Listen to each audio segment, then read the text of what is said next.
आपले लोक आपल्या गोष्टीला विरोध करतात, ही शोकांतिका आहे. एक बोलू तुम्हाला, ऐका.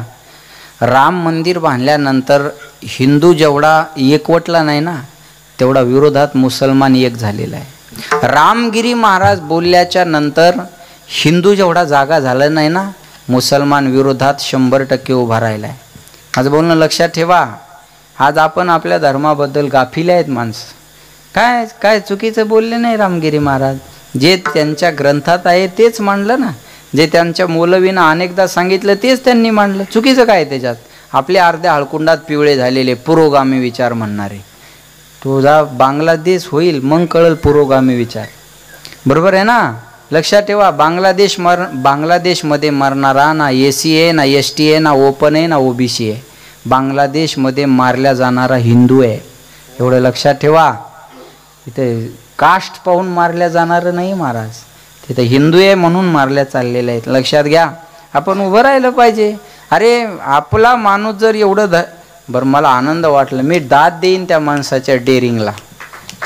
हां, त्यांनी सांगितलं मी माझ्या बोलण्यावर ठाम आहे. मीडियावाले म्हणले तुम्हाला केस वगैरे झाली, परिणामाला सामोरं जायला मी तयार आहे. अरे हे माणसं जीवावर उदार झालेले असतात धर्मासाठी. हे आपल्यासाठी पाय चाटू नसतात, इकडं तिकडं फिरणारे नसतात महाराज. अरे धर्मासाठी मरणाला सुद्धा मागं न हटणारी माणसं आहे, ते लक्षात ठेवा. सोपी गोष्ट आहे काही? अरे धर्म कारण येत असेल तिथं राजकारण आणि जातपात चुलीत घातली पाहिजे. कळलं माझं बोलणं? जिथं धर्माचा विषय येत असेल ते राजकारण गेलं चुलीत आणि ती जातही गेली चुलीत. अरे धर्मच नाही टिकला तर तुमचा नेता काय टिकल? चला बोला. धर्मच नाही टिकला तर तुमची जात काय टिकल? चला बोला. कुठं जात राजकारण घेऊन बसले? अरे जात राजकारण हे धर्मापेक्षा खूप छोटं आहे. जेव्हा धर्म टिकेल तेव्हा या गोष्टीची काहीतरी गरज पडेल. अरे छत्रपती शिवाजी महाराज आणि तुकाराम महाराज ही जोडी होती ना. तुकाराम महाराज होती शास्त्राची भाषा आणि शिवाजी महाराज होती शस्त्राची भाषा. तुकाराम महाराजांना सांगितलं, राजे आमच्याकडून नीट नाही झालेले तुमच्याकडे येतील, तुम्ही त्यांना दुरुस्त करा.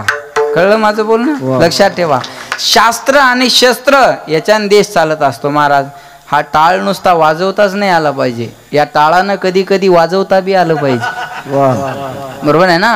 हा झेंडा नुसता घेऊन चालता नाही आला पाहिजे, कधी कधी उलटा बी करता आला पाहिजे. भगवान श्रीकृष्णाजवळ नुसती बासरीच नाही हो, सुदर्शन बी आहे.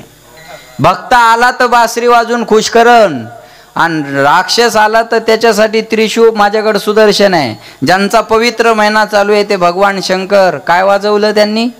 डमरू नाही, नुसतं डमरूच नाही वाजवलं, अनेक राक्षसांना बी वाजवलं.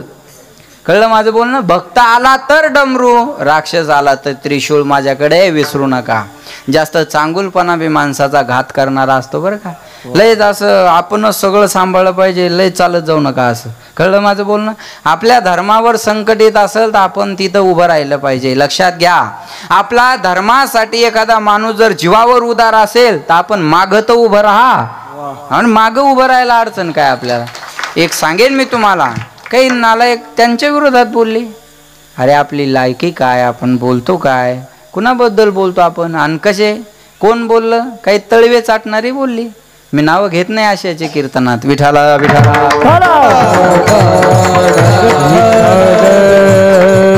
लक्षात ठेवा. आपण कधीतरी अरे जाग राहिलं पाहिजे ना. मुसलमानाचं 5 वर्षाचं पोरग 5 वेळा नमाज पठण करायचं. आपलं 22 वर्षाचं ठोळमं एकदा मंदिरात येत नाही हो. आज एवढे तरुण पोरं कीर्तनात आहे, टाळ्या वाजवा त्यांच्यासाठी. आनंद आहे महाराज. लक्षात ठेवा बरं का. आज पोरांनी कीर्तनाला आलं पाहिजे, तरुणांनी कीर्तनाला आलं पाहिजे. आता या शाट झालेल्या गाड्या सांगून काय फायदा आहे? बोला. यायनं जे करायचं ते करून बसले, जे वागायचं ते वागून बसले. यायच्या हातात उरलं काय? आता पश्चाताप, बाकी काय उरलं? हो म्हातारे माणसाने पोरायला म्हणायचं, हाय आम्ही का तुमच्यासारखे होतो? तू का साधा होता? सगळ्या गावाला तुझा बायोडाटा माहिती आहे. बरोबर आहे ना? उगं वाय वाढल्यामुळे लोक बोलत नाही, एवढाच त्याचा अर्थ आहे. बरोबर आहे का नाही? लक्षात ठेवा. मला सांगायचं काय, पोरायनं आलं चांगले आहे महाराज, पोरं चांगले आहेत. आज तरुण पोरं आज कीर्तन, अहो आम्ही 90% नियोजन पाहतो आज पोरायच्या हातात गेलेले आहेत तरुणांच्या. आणि तरुणांच्या हातात सप्ते गेल्यापासून सप्त्याचा हुलिया बदलला महाराज. नियोजन असेल, काय गोष्टी असेल, सगळ्या गोष्टीत हा म्हणजे काय मी ज्येष्ठांना डावलतो असं नाही. इथून मागं त्यांनी सांभाळत आणलं, ही त्यांचे उपकार आहेत की त्यांनी आपल्याजवळ हा ठेवा दिलाय. पण आज पोरं इकडं आले पाहिजे ना, तरुणांनी इकडं आलं पाहिजे. तरुणांसाठी आहे तरणा भाग्यवंत नटे हरी कीर्तनात, लक्षात ठेवा. मग प्रतिक्रिया देण्यापेक्षा प्रतिसाद द्या. चांगल्या कामावर प्रतिक्रिया देत बसायचं नाही, प्रतिसाद द्यायचा. बरोबर आहे ना.